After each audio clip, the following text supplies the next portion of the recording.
Petit exercice un peu particulier. Nous désirons créer un bouton fou, un bouton qui se déplace lorsque l'on va passer le curseur dessus, un petit bouton farceur. L'idée est, je passe le curseur et le bouton se déplace. Attention, nous désirons limiter ces déplacements à 500 pixels. Je vous laisse essayer de faire l'exercice et ensuite, boum, correction. Allez, c'est parti! C'est parti donc pour la correction à cet exercice-là. Nous avons déjà ici un bouton, un input, type button, ID button et avec une valeur.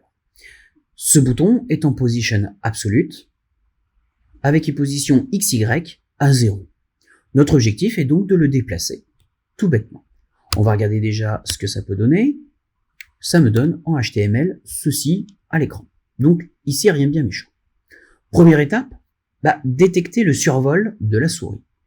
Donc, je vais créer une variable de mon bouton est égal à document.querySelector dièse et là, id button. Parfait. Maintenant, mon objectif est de récupérer ce bouton et surtout de lui faire une action. Button.on et c'est pas une clic comme d'habitude, mais on mouse over. Dès que je passe le curseur dessus. Dès que je passe le curseur dessus, on va lui faire une action. Est égal à function, j'ouvre mes parenthèses, j'ouvre mes accolades. Donc je viens réaliser ces actions-là. Et là, on va juste tester avec un petit alerte. J'ouvre, coucou, et on regarde ce que ça donne. J'actualise et lorsque je passe le curseur sur le bouton, j'ai bien l'infobulle qui apparaît. C'est bon, ça fonctionne, on détecte bien ici le survol de la souris. Maintenant, il n'y a plus qu'à déplacer l'objet. Alors, déplacer mon objet, c'est en modifiant left et top. Left et top étant dans le style, il faut que je récupère l'objet input, que je descende dans son style et que je prenne la propriété que je veux modifier. Eh bien, dans la fonction, on va faire un button, point, qui me permet de descendre dans l'objet, et je descends dans l'objet pour récupérer une propriété précise. Si je prends type, je modifierai son type. Si je mets ID, je modifierai son ID. Et value, je modifierai sa valeur. Or, moi, je veux modifier son style, donc point style. Maintenant, je veux descendre dans le style pour lui modifier une propriété très précise. Si je veux modifier sa position, je tape position. Si je veux modifier left ou top, je veux modifier left. Donc je fais left est égal, et ensuite, je lui donne la valeur 200 pixels. Je n'ai plus qu'à faire exactement la même chose pour top. Alors, dans un premier temps, je vais donner une valeur brute pour voir si ça marche. J'actualise, et on voit que le bouton, il se déplace à 200 pixels. Ça y est, ça fonctionne.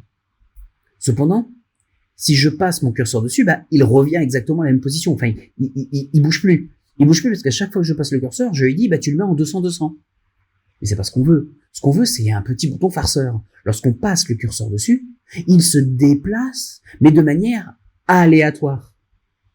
Donc, au lieu d'avoir 200 pixels, je devrais avoir des valeurs complètement aléatoires, random. Et ça, ça marche pas ici. Ça veut dire qu'il faut, avant left et avant top, trouver une valeur aléatoire ou générer une valeur aléatoire. À ce moment-là, Google est mon ami. JS, valeur aléatoire.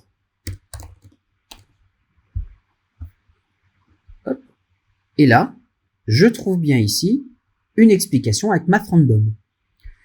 La fonction mathRandom, c'est-à-dire math, c'est une bibliothèque dans laquelle il y a tous les calculs mathématiques. On les voit d'ailleurs bien sur le côté. On va bien retrouver du logarithme, des logs, maximum, minimum, etc. Des tangentes, des sinus, des cosinus. Et bien ici, j'ai random. Renvoie un nombre flottant pseudo-aléatoire compris dans l'intervalle entre 0 et 1. Attention, 1 exclu. Donc il va bien m'envoyer une valeur, évidemment flottante, entre 0 et 1, donc avec un virgule, mais n'arrivera jamais à 1.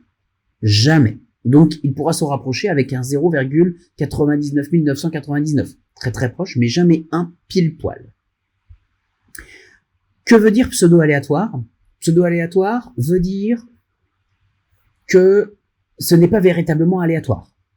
Si jamais vous cliquez pile poil, deux personnes cliquent sur le bouton, passent sur le bouton pile poil au même moment, ça donnera exactement la même valeur. En effet, un nombre aléatoire est construit sur l'horloge du système, à la milliseconde près. Alors effectivement, si deux actions, si on demande deux fois math random pile poil au même moment, mais vraiment pile poil au même moment, à la milliseconde près, on aura le même résultat.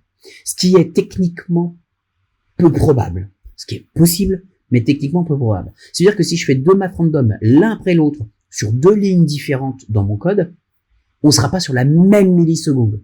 Donc, la valeur aléatoire ne sera pas la même. En tout cas, j'ai bien trouvé mon bon cheval. Donc, je vais prendre math random et j'ai envie de tester quand même avant. Hein. On va voir ce que ça donne. Je vais créer une variable qui s'appelle num, voilà, est égal à math random.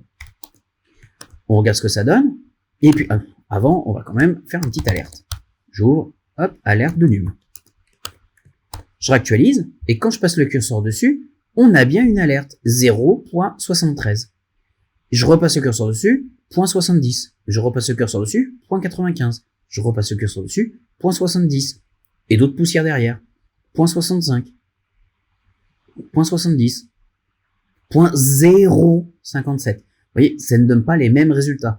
Alors des fois, ça va me redonner des choses qui sont vraiment très redondantes, mais c'est en réalité complètement aléatoire. Sauf que c'est pas ce que je veux. Je le veux entre 0 et 50. Limiter les déplacements à 50. Eh bien, j'ai plus ou moins la réponse dans l'explication. Il faut s'y connaître un petit peu en maths, mais rien de bien exceptionnel, mais il faut y penser. Une valeur, on comprend entre 0 et 1. Bah, si je la multiplie, je vais bien avoir une valeur comprise entre 0 et le multiplicateur. En effet, parce que 0, je le multiplie par 500. Bah, ça donnera toujours 0. 0.5, je multiplie par 500. Bah là, je vais avoir la moitié, 250. Et 1, en partant du principe qu'il serait inclus, ce qui n'est pas le cas, mais c'est pas grave. 1 multiplié par 500, ça me donnera 500.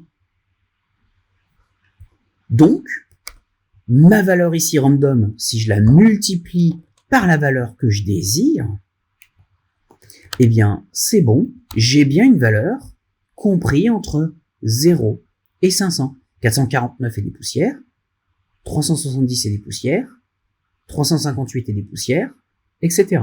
75. Cependant, ça me met un chiffre à virgule. Et j'aime pas l'idée du chiffre à virgule. Je veux une valeur pleine. Eh bien, là aussi, c'est plus ou moins expliqué ici.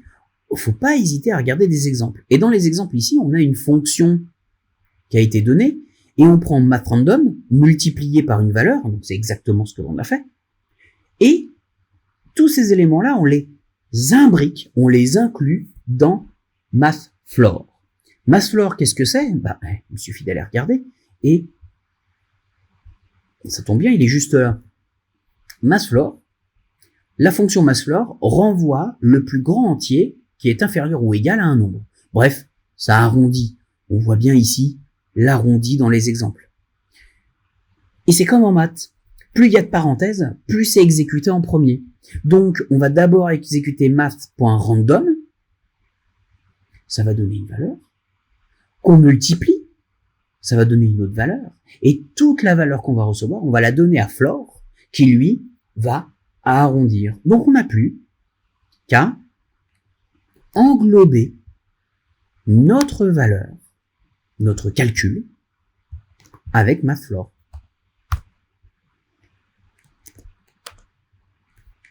On regarde ce que ça donne. Je passe le curseur dessus. 9, 25, 254, 489. C'est bon, ça fonctionne. Maintenant, mon numéro, il faut que je l'intègre ici. Eh bien, j'ai plus qu'à retirer le 200 et y intégrer ma valeur. Num plus concaténé à pixel.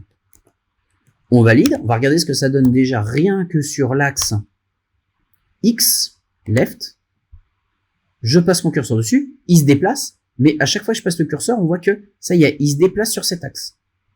Il n'est jamais au même endroit. Il n'y a plus qu'à refaire exactement la même chose pour top. Alors on va utiliser exactement la même variable, on va pas redéclarer notre variable, on va juste se prendre cette partie-là. Num est égal à massFloor, on refait la notion, parce que sinon on va donner les mêmes valeurs aléatoires en left et en right. On veut pas les mêmes valeurs aléatoires, on veut des valeurs aléatoires différentes l'une de l'autre. Donc je refais un massFloor random, et ici, j'enlève le 200 que j'ai mis de base pour mettre un num plus pixel. On actualise, et mon bouton maintenant se déplace complètement dans les deux directions. C'est un bouton absolument inutilisable, impossible à capter, sauf si il se retéléporte pile poil là où j'ai mon curseur. Voilà, on y est arrivé. Exercice terminé.